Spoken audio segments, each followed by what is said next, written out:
देश में हुए लोकसभा चुनाव में नई दिल्ली सीट पर बीजेपी का झंडा गाड़ने वाली बांसुरी स्वराज की जीत के विरोध में आम आदमी पार्टी के नेता सोमनाथ भारती दिल्ली हाईकोर्ट पहुंचे थे।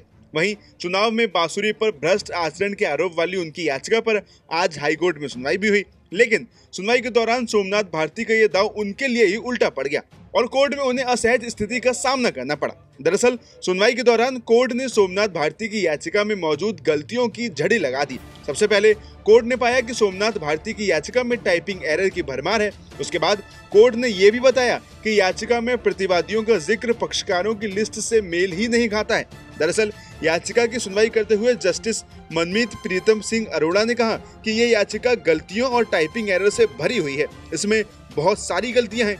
आपको पहले याचिका को ठीक करना होगा। इस मामले में कोर्ट नोटिस जारी नहीं कर सकता क्योंकि इस याचिका को देखकर मुझे ही कुछ समझ में नहीं आ रहा है। मैं सुनवाई स्थगित करती हूं और आप सुधार के लिए याचिका दायर करें। साथ ही उन्होंने कहा कि याचिका में रेफर किए गए प्रतिवादियों का जिक्र पक्षकारों की सूची से मेल भी नहीं खाता है। जज ने विशेष रूप से इशारा किया कि याचिका में प्रतिवादी संख्या 4 का उल्लेख है, जबकि पक्षकारों की सूची में ऐसा कोई नाम नहीं है। वहीं जिसके बाद जस्टिस अरोड़ा ने सोमनाथ भारती के वकील को 10 दिनों की मोहलत देते हुए कहा कि वो याचिका में सुधार करके फिर से इसे दायर करें।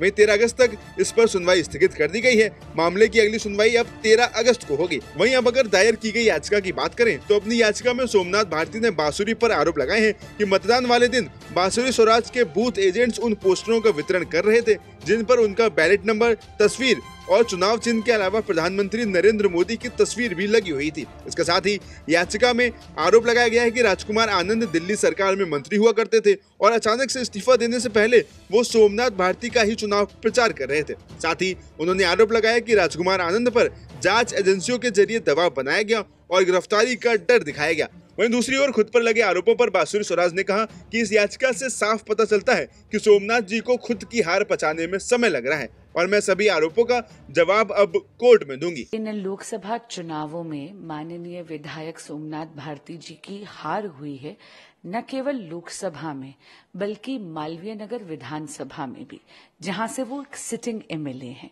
और इतने समय से एमएलए रहे हैं। तो स्वाभाविक सी बात है कि उनको अपनी हार पचाने में थोड़ी सी दिक्कत हो रही है।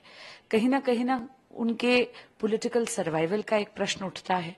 आगामी विधानसभा चुनावों में उनकी पार्टी उनको टिकट देगी या नहीं, ये चुनाव में ये प्रश्न उठता है।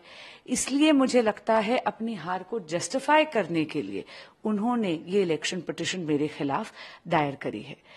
चुनाव प्रचार में भी उन्होंने बहुत से असत्य बोले थे। एक असत्य का पुलंदा इस इलेक्शन पिटीशन में उन्होंने हाईकोर्ट के समक्ष पेश करा है। पर इतना जरूर कहूंगी कि माननीय विधायक सोमनाथ भारती जी के असत्य के सामने या आम आदमी पार्टी के किसी भी झूठ के सामने मैं डटी रहूंगी। मैं उनसे डरने या दबने वाली नहीं हूं। जी, प्रेस कॉन्फ्रेंस करते हुए वो ये कह रहे हैं कि जब वो पोलिंग बूथ पर गए थे, पोस्टर थे वहां पर, जो बीजेपी एजेंट्स थे वो दिखा रहे थे, तमाम चीजें थी जो खिलाफ थी चुनाव आयोग के। जैसा मैंने कहा, एक असत्य का, एक झूठ का पुलंदा उन्होंने पेश करा है क्योंकि उनको अपनी ही हार जस्टिफाई करनी पड़ रही है। और ये हार उनको केवल लोकसभा के स्तर पे नहीं, एक सिटिंग एमएलए होने के बावजूद वे खुद अपनी ही विधानसभा से भी हारे, ये जस्टिफाई करने के लिए वे असत्य का सहारा ले रहे हैं। मैटर सब जुडिस है। यदि कोर्ट नोटिस इशू करता है तो उनके एक एक आरोप का जवाब मैं कोर्ट में दूंगी। नमस्कार, मैं हूं मानक गुप्ता।